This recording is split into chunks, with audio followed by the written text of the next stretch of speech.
Hello everyone, welcome back to Clary Prep. As you know, we have recently started our quick Indian polity series, जिसमें हमने अभी तक दो important topics complete किए हैं, making of the Indian constitution and preamble of the Indian constitution.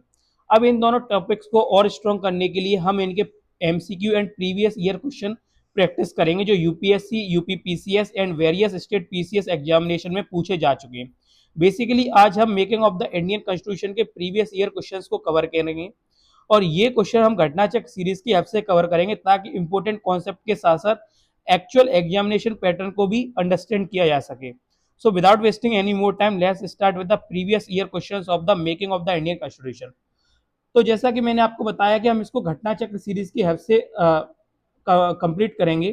तो घटना चक्र में सबसे पहले किसी भी टॉपिक की एक समरी दी होती है, उसके बाद एमसीक्यू और पीवाईक्यू स्टार्ट होते हैं। तो सबसे पहले हम समरी को कंप्लीट करेंगे ताकि हमें एक ब्रॉड अंडरस्टैंडिंग मिल सके। So today we are going to start the constituent assembly and the making of the constitution. तो अगर हम सबसे पहले इसकी समरी को देखें तो जो सबसे पहले कॉन्स्टिट्यूएंट असेंबली की डिमांड थी वो फॉर्मली स्वराज पार्टी ने रांची कॉन्फ्रेंस में उठाई थी इन 1934। तो the first formal demand for the constituent assembly made by Swaraj party at the conference of Ranchi. अब स्वराज पार्टी के बाद जो आइडिया था कॉन्स्टिट्यूएंट असेंबली का वो सबसे पहले किसने पुट फॉरवर्ड किया था, वो किया था एम एन रॉय ने in 1934। Then after the Swaraj Party Indian National Congress officially demanded for the constituent assembly to frame the constitution of India. और आईएनसी के बिहाफ पर 1938 में Jawaharlal Nehru declared that the constitution of free India must be framed without outside interference by a constituent assembly।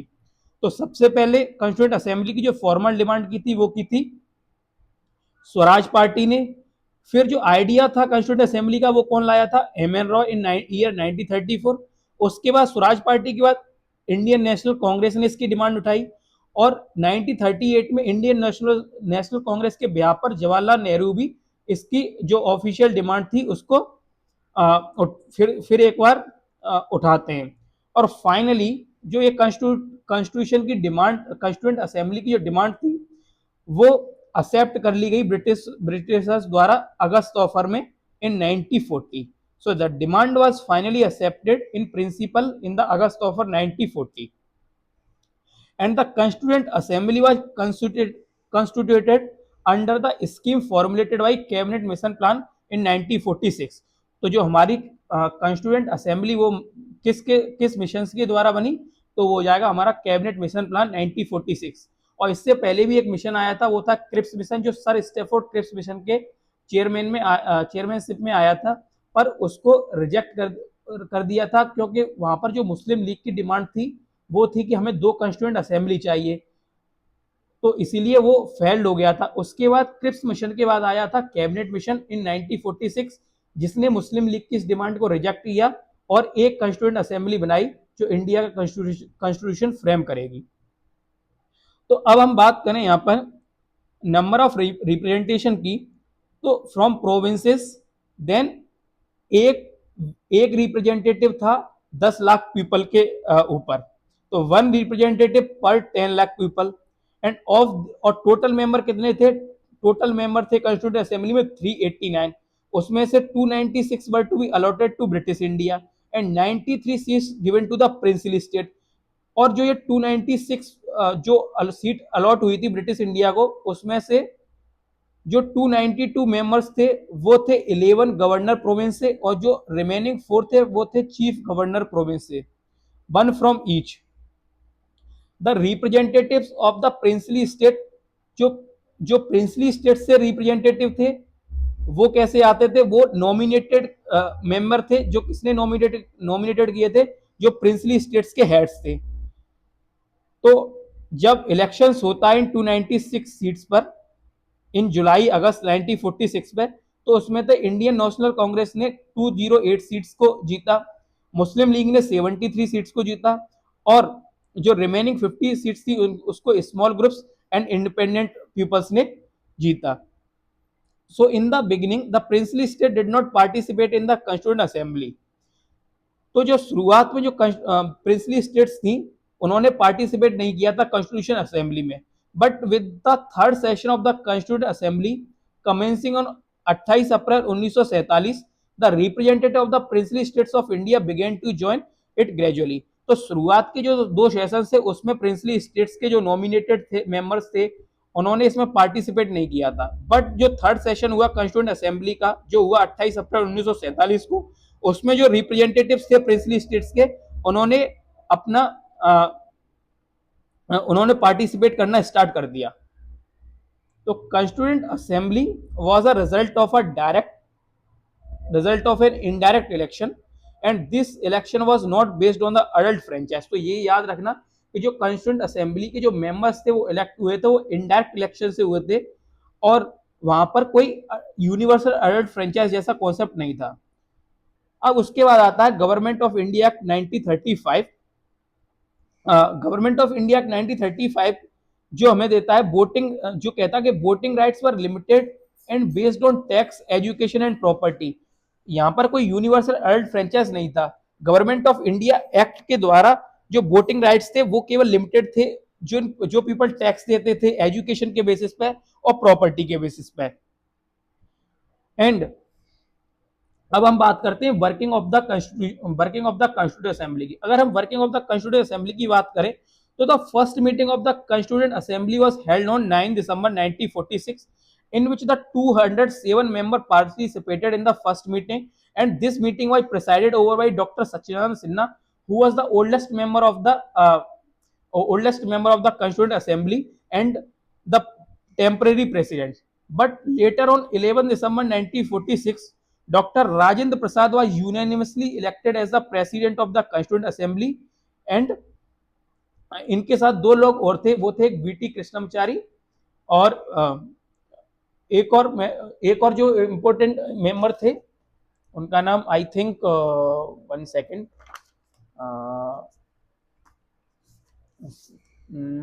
I am forgetting it.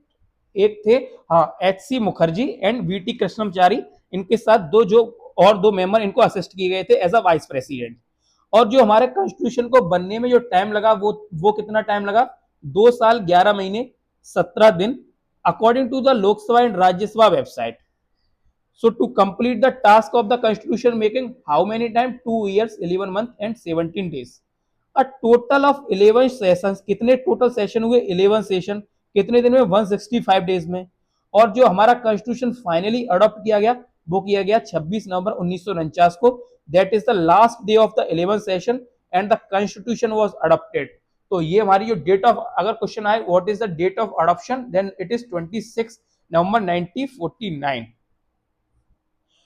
And except for these 11 session the constituent assembly finally met on 24 January 1950 to get the signature of the member of the constitution. तो जो final session था constituent assembly का वो हुआ कब हुआ? वो हुआ 24 जनवरी 1950 को to get the signature of the members. अगर हम बात करें कुछ इंपोर्टेंट पर्सनैलिटीज की तो B N. Rau was the chief constitution advisor to the Constituent Assembly and on 26 November 1949 the people of India adopted and enacted gave to themselves the Constitution of India। और ये वाली डेट है वो हमारे प्रीएम्बल में भी मेंशन है as a date of enactment. तो डेट ऑफ इनेक्टमेंट या डेट ऑफ अडॉप्शन क्या है? 26 नवंबर 1949 and some provision of the constitution came into force on 26 November 1949 itself। But जो इस डेट को पूरा कॉन्स्टिट्यूशन फोर्स में नहीं आया and the remaining and the complete constitution came into force on 26 जनवरी 1950 जिसको हम गणतंत्र दिवस के रूप में भी मनाते हैं। एंड द नंबर ऑफ, अगर हम बात करें यहाँ पे the number of women in the constituent assembly, तो वुमेन की अगर हम बात करें women in the constituent assembly, अगर women of the constituent assembly की बात करें तो टोटल नंबर ऑफ वुमेन कितनी थी कॉन्स्टिट्यूएंट असेंबली में? टोटल नंबर ऑफ वुमेन थी 15 women in the constituent assembly and the first one is Vijayalakshmi Pandit, Rajkumari Amrit Kaur, Sarojini Naidu, Sucheta Kripalani, Purnima Banerjee, Leela Roy, Durgabai, Hansa Mehta, Kamla Chaudhary Renuka Ray, Malati Chaudhary and Dakshayani Velayudhan and Begum Aizaz Rasul, Annie Mascarene and Ammu Swaminathan. तो ऐसा नहीं था कि जो कंस्टिट्यूएंट असेंबली थी वो फुली मेल डोमिनेटेड थी, वहां पर वुमेन का भी पार्टिसिपेशन था। तो टोटल नंबर ऑफ वुमेन कितनी थी? 15 women in the constituent assembly participated. अगर हम बात करें the interim government of India, तो ये कब इंटरिम गवर्नमेंट कब फॉर्म हुई? वो ही 2 सितंबर 1946 को। However it did not include any member from the Muslim league and finally on 26 October 1946 5 member of the Muslim league were also included in the cabinet. अब हम बात करते हैं, अगर इंटरिम गवर्नमेंट की बात करें तो उसमें कौन से मेंबर्स थे और कौन से पोर्टफोलियो किसको दिए गए। तो इसमें अगर हम बात करें तो सबसे पहले आते हैं जवाहरलाल नेहरू। तो इनको ये किस पोर्टफोलियो के हेड थे? Vice president of the executive council, external affairs and the Commonwealth relation. फिर आते हैं सरदार वल्लभ भाई पटेल। सरदार वल्लभ भाई पटेल होम मिनिस्ट्री संभाल रहे थे, information and broadcasting. Then doctor Rajendra Prasad food and agriculture department, John Mathai industries and supplies, Jagjivan Ram labour, Sardar Baldev Singh defence, CH Bhabha work and mines and power, Liaquat Ali finance minister, Abdul Rab Nishtar post and air, Asaf Ali railway communication and transport, C Rajagopalachari education and arts, I Chundrigar commerce and Ghazanfar Ali Khan health and Jogendra Nath Mandal law.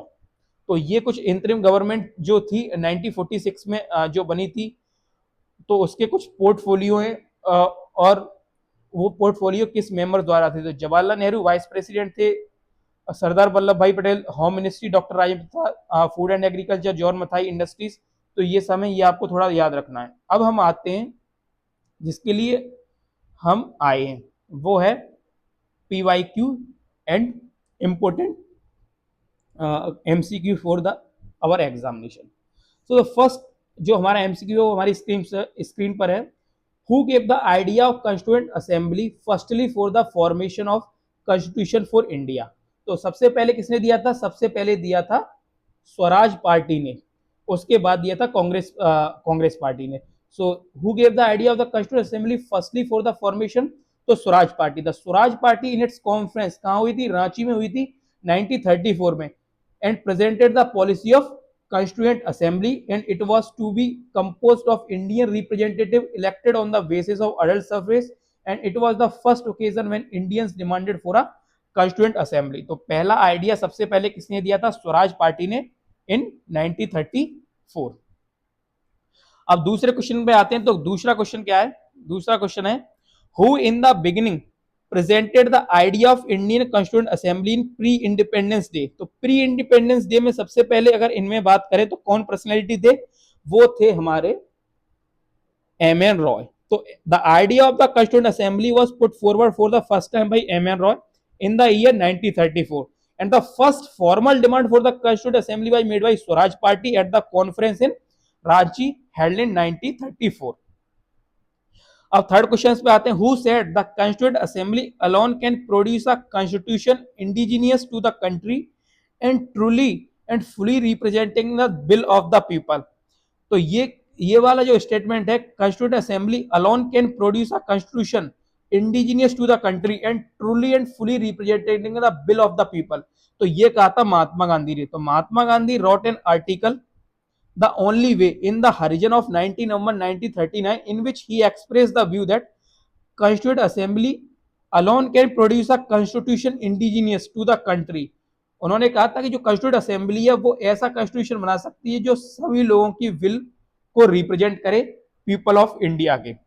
अगर अब हमारी screen पर fourth question है, तो fourth question क्या पूछ रहा है? फोर्थ क्वेश्चन पूछ रहा है the proposal for the framing of the constitution of India by an elected constituent assembly was made by what? तो इसमें साइमन कमीशन नहीं है, गवर्नमेंट ऑफ इंडिया एक्ट 1935 नहीं है, तो इसमें हो जाएगा आंसर क्रिप्स मिशन। तो सबसे पहले the proposal for framing the constitution of India by an elected constituent assembly was made by Cripps mission under the leadership of sir Stafford Cripps. So the proposal for framing the Constitution of India after the end of Second World War by an elected Constituent Assembly was made by Cripps Mission in 1942.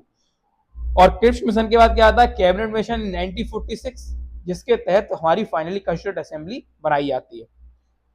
सो अब आता है fifth question. With reference to the proposal of the Cripps mission consider the following statement. तो first statement क्या है?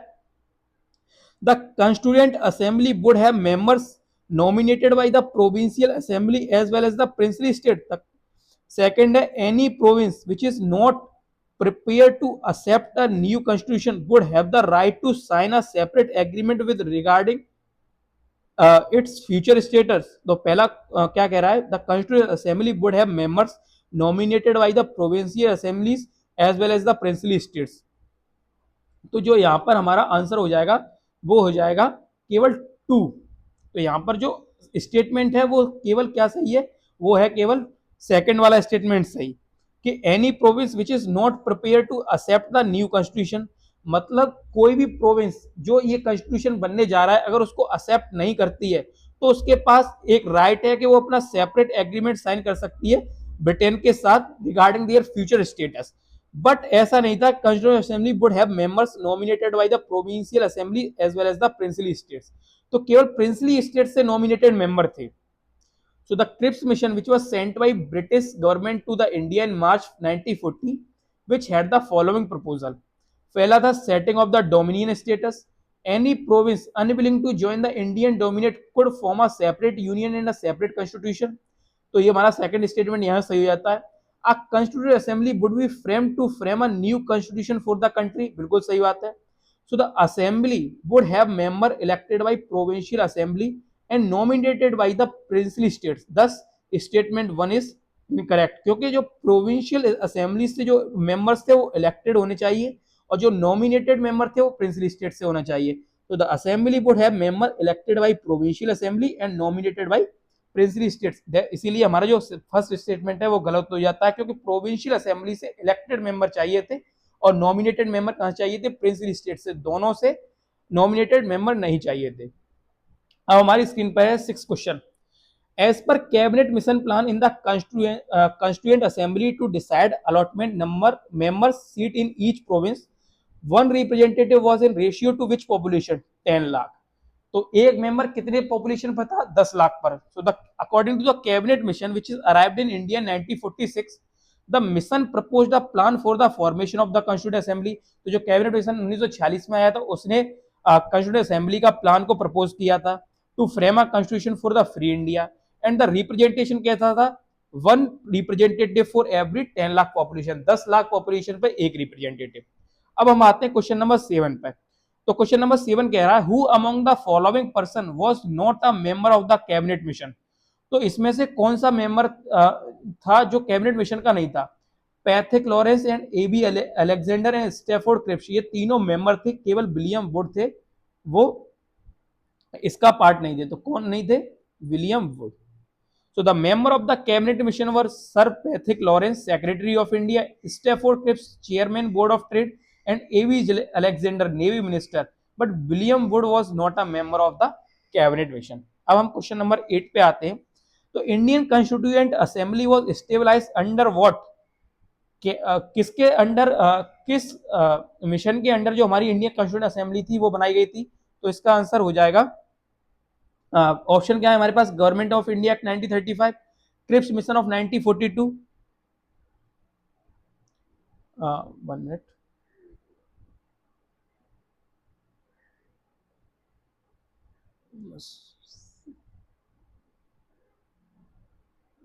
दो options.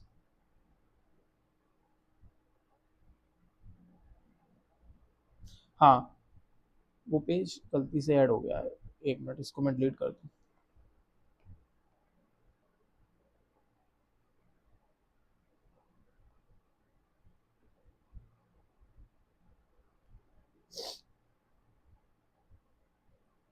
हाँ, और third option क्या है? Cabinet mission plan of 1946, Indian independence act of 1946.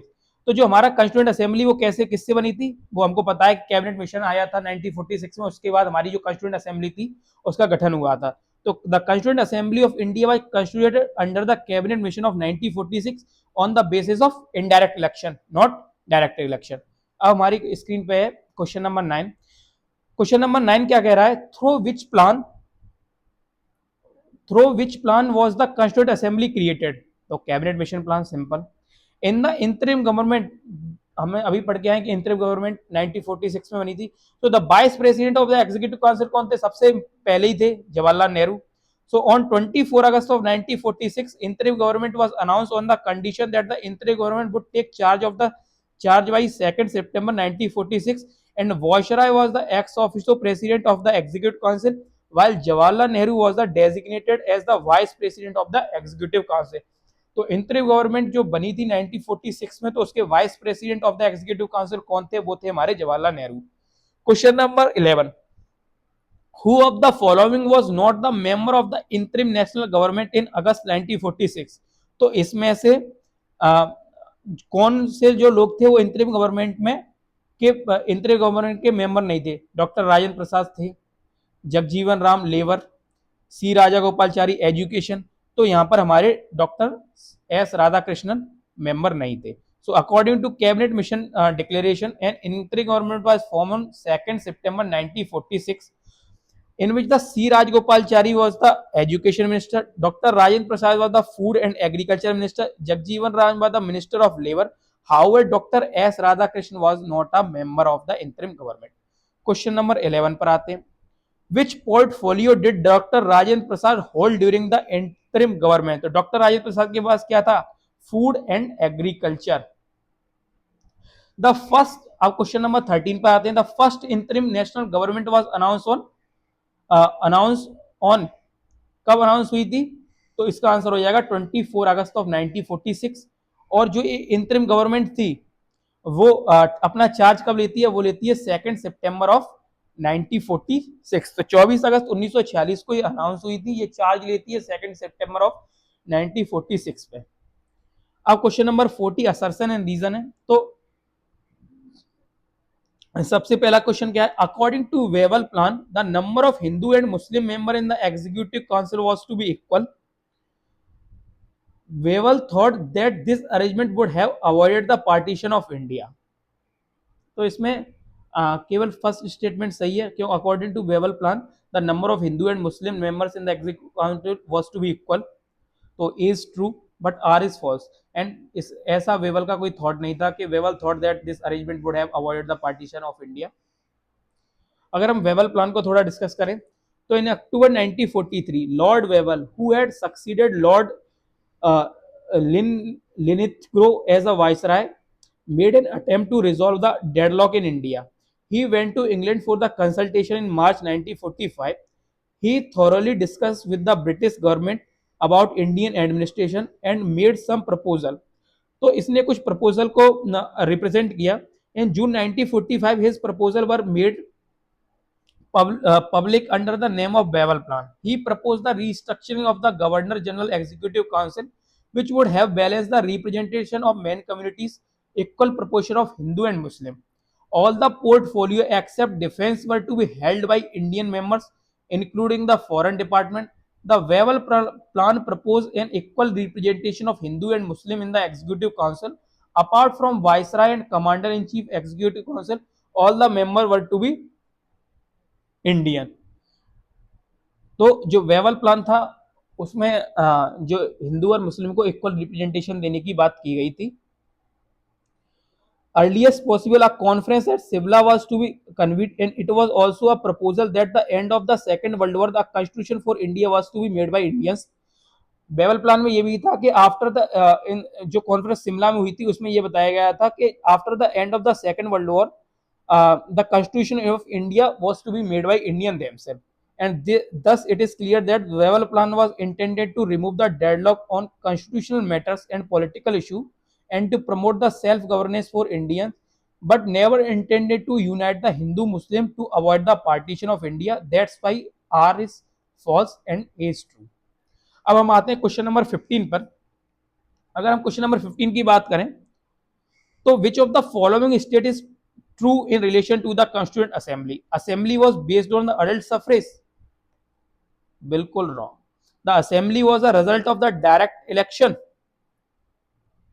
Indirect election. Assembly was a multi party body, बिल्कुल सही.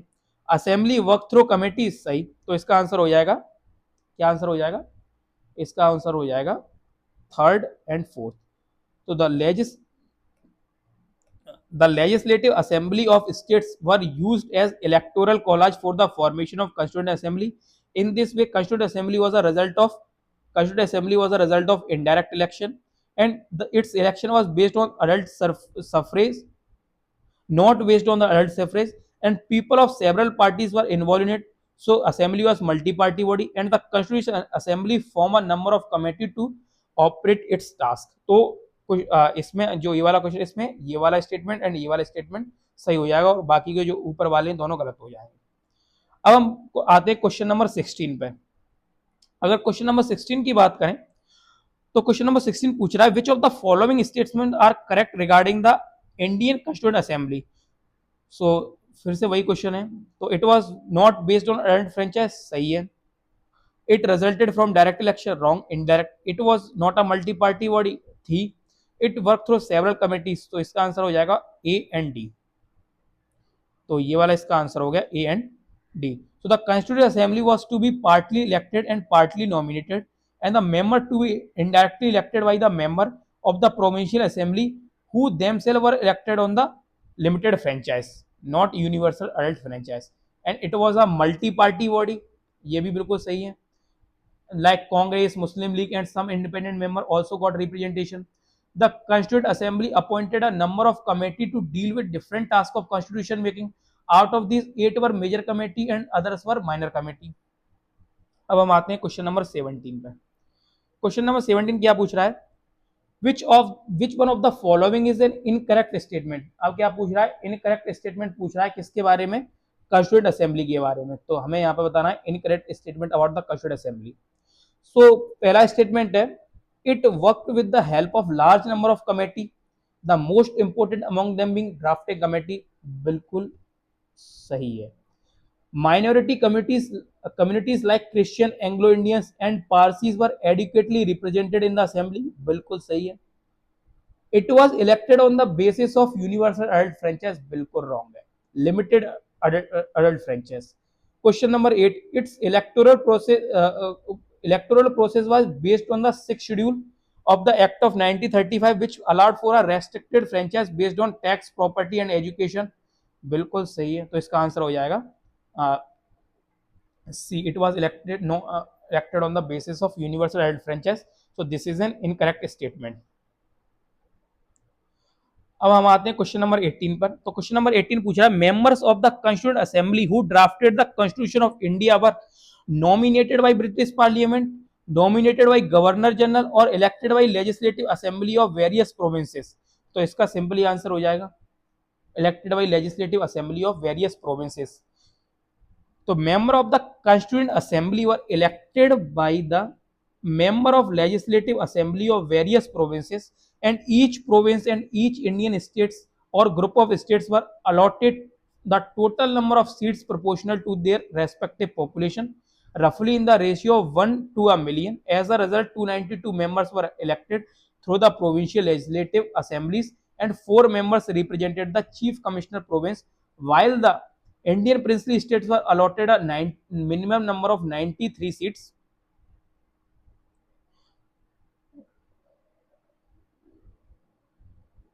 Minimum number of 93 seats. अब हम आते हैं क्वेश्चन नंबर 19 पर. तो क्वेश्चन नंबर 19 क्या पूछ रहा है? With reference to Indian history, the member of the constituent assembly from the province were directly elected by the people of these provinces, not nominated by the not elected by provincial legislative assembly. So elected by the provincial legislative assembly. See the explanation above the question. How were the members? Question number 20. How were the member of the constituent assembly were elected? तो constituent assembly के जो member थे वो कैसे elected हुए? By provincial assemblies. ये question बहुत important है, तो आप याद रखना कि constituent assembly के जो member थे वो कैसे हुए थे? Elected by provincial legislative assembly. इसको दिमाग में आप फीड कर लें, बाई प्रोविंशियल लेजिस्लेटिव असेंबली.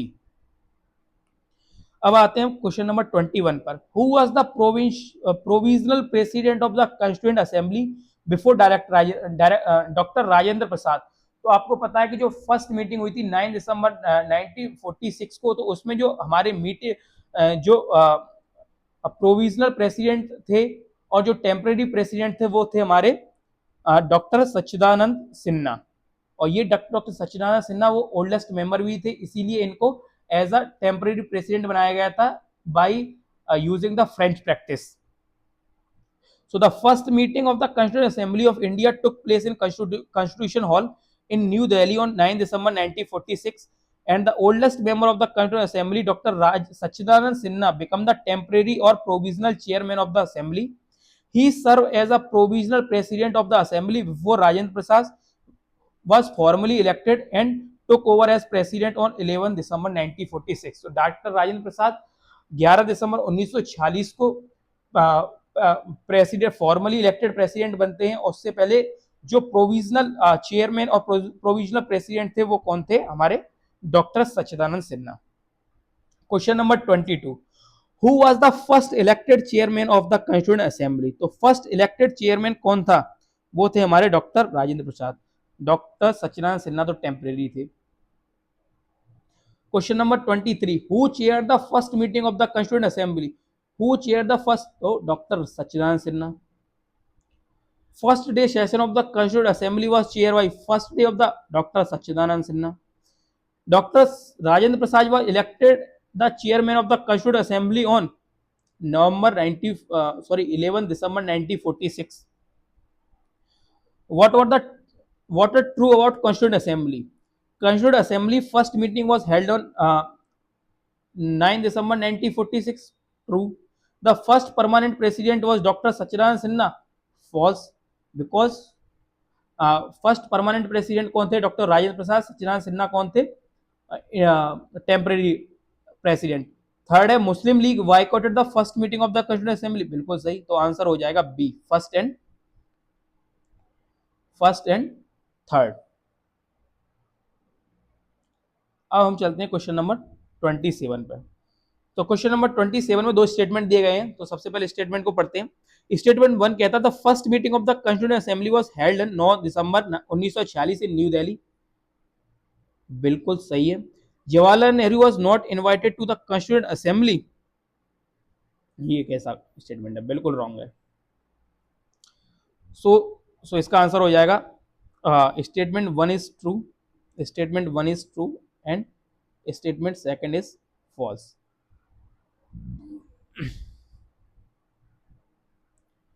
अब हम आते हैं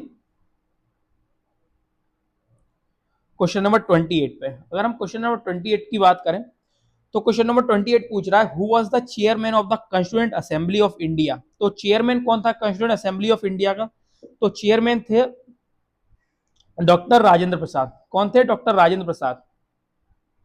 who was the president of the constituent assembly of doctor Rajendra Prasad. Who was the first nominated deputy chairman of the constituent assembly, तो फ्रैंकी एंथनी। तो Frankie Anthony was the first nominated deputy chairman of the constituent assembly. तो Frankie Anthony was the first nominated temporary member deputy chairman of the constituent assembly. He was nominated on 9 December 1946 by the temporary chairman of the Constituent Assembly, Dr. Sachidanand Sinha. He stabilized the All India Anglo-Indian Association in 1942. He served as a nominated member of the Lok Sabha for 7 terms between 1950 and 1992, and S.C. Mukherjee was the first permanent vice president of the Constituent Assembly. तो जो Frankie Anthony थे वो first nominated temporary deputy chairman थे constituent assembly की, ये आपको याद रखना है। अब question number 31, constituent assembly of India was stabilized on, कब हुई स्टेबलाइज, तो constituent assembly of India was stabilized on 9 December 1946, क्योंकि इसी दिन पहली मीटिंग होती है। So the Indian constituent assembly was stabilized with the commencement of its first meeting on 9 December 1946, and the first meeting of the Constituent Assembly began on 9 December 1946 and ended on 23rd December 1946, and the session was attended by 207 members, and the Muslim League boycotted this meeting, and according to the and this is data according to the Rajya Sabha website. And in the fifth meeting, the Pandit Jawaharlal Nehru laid down the objective resolution, which is on 13 December 1946. So, question 32. The first session of the Constitution Assembly was held on 9 December 1946. When was the Constituent Assembly stabilized? So, December 1946. When was the first session of the Constituent Assembly? 9 December 1946. Question number 35.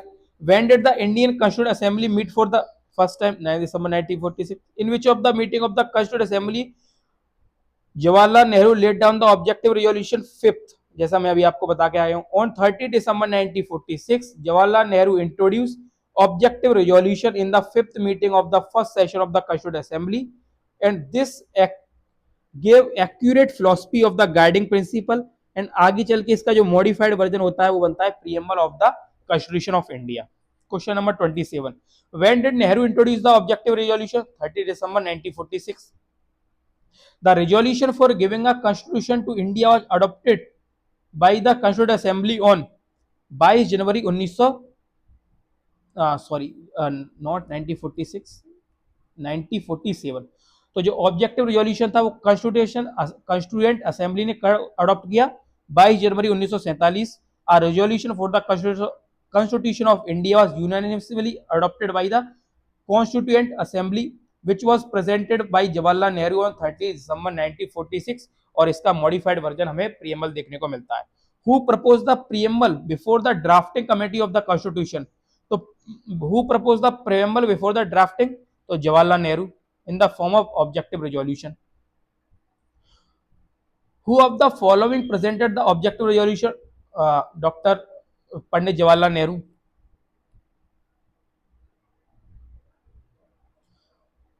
In relation to the formation of the Constitution of India, which of the following sentences are correct? Resolution of the objectives by Nehru affected the making of Constitution. बिल्कुल सही है. Preamble fulfills various important objectives. सही है. People of India order or direct the Constitution. Head of the state is elected by the people directly. Wrong.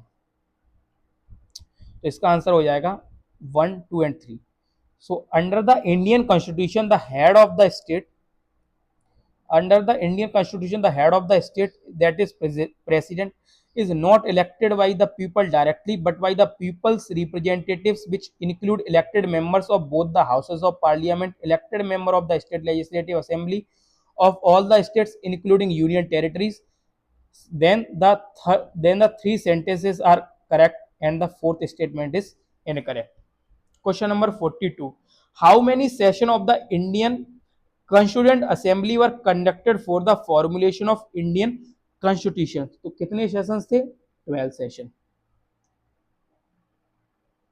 12 session. अब हम आते हैं question number, पहले इसका एक्सप्लेनेशन देख लेते हैं. तो constituent assembly took 2 years 11 months 17 days to complete its historic task for drafting the constitution during this period, and there were 11 sessions covering a total number of 165 days. But on 26 November 1949, the last day of the 11th session, and the constitution was adopted. And apart from these 11, one more meeting was held on 24 January 1950 in which the member appended their signature. So the nearest correct answer is option C. 12 session. Total कितने हैं? Total 12 session. Question number 43. Mention the correct date of the last meeting of the constituent assembly of India 24 January 1950. How much time the constituent assembly took to frame the constitution of India? 2 साल 11 महीने 18 दिन. What was the duration in the making of the Indian constitution? 2 साल 11 महीने 18 दिन. Consider the following statement regarding the Constituent Assembly of India. The final session of the Constituent Assembly was on 24 जनवरी 1950. बिल्कुल सही. The Dr. Rajendra Prasad was declared to be duly elected to the office of President of India in the final session. बिल्कुल सही, ये भी सही है. तो इसका आंसर हो जाएगा both 1 and are correct. Question number 47. Match list X with list Y. अब हमें यहाँ मैचिंग करनी है. So the first vice president of the Constituent Assembly, originally the only Congress member of drafting committee, member of the Constituent Assembly representing Rajasthan Princely State, chairman of Union Constituent Committee. तो इसका दो first vice president of the, तो इसके हो जाएंगे H.C. Mukherjee. फिर है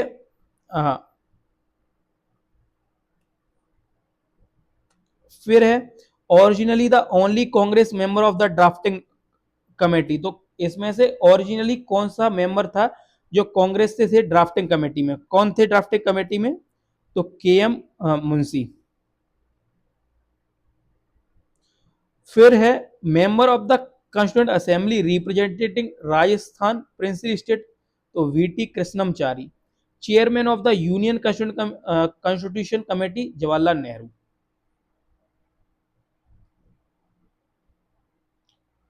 तो अब हम आते हैं 40 question number 48. Who was the constitutional adviser at the time of formation of the constitution? B.N. Rao. The first draft of the constitution was prepared by B.N. Rao. When was the third reading of the constitution started in the Constituent Assembly? The third reading of the constitution by the Constituent Assembly was started on 17 November 1949 and completed on 26 November 1949. Hence, none of the given answer is correct. So, it is wrong question or wrong options कह सकते हैं. 51. The Constitution of India was completed on 26 नवंबर 1949. इसी दिन कुछ जो provisions थे वो भी इनेक्ट कर दिए गए थे, पर 26 जनवरी 1950 को पूरा कॉन्स्टिट्यूशन फोर्स में आया, बिकॉज इसकी एक हिस्टोरिकल इंपोर्टेंस थी, क्योंकि इसी दिन लाहौर सेशन में पूर्ण स्वराज की मांग की गई थी लाला लाजपत राय द्वारा. इसीलिए इसीलिए इसको 26 जनवरी 1950 को पूरा इन्फोर्समेंट किया गया था होल कॉन्स्टिट्यूशन का. Question number 52. Indian constitution was adopted by the constituent assembly on which date? 26 January 1949, also known as the date of adoption. The constitution was adopted by constituent assembly on 26 January 1949.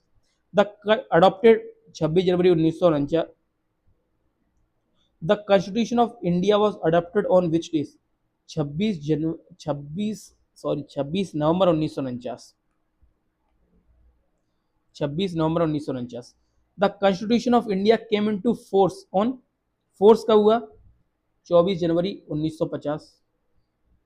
Sorry यार, 26 जनवरी 1950.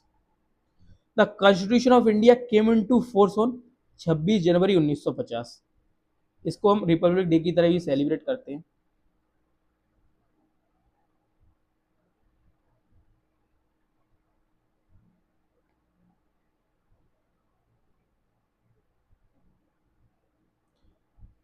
तो इसके साथ हमने basically सारे questions को अच्छे तरीके से कवर कर लिया है.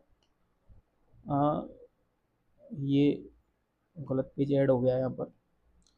तो with this we completed all the previous questions of the Constituent Assembly and making of the Constitution from the Ghatna Chakra series, and these questions are very important for the examination point of view and upcoming examination for the UPPCS prelims also, and for other state PCS examination, because इसमें ज़्यादातर सभी state PCS और UPSC के PYQ cover हो चुके हैं. So thank you very much for being with me throughout this lecture, and if you like the video, then subscribe the Clary Prep. Thank you very much. I will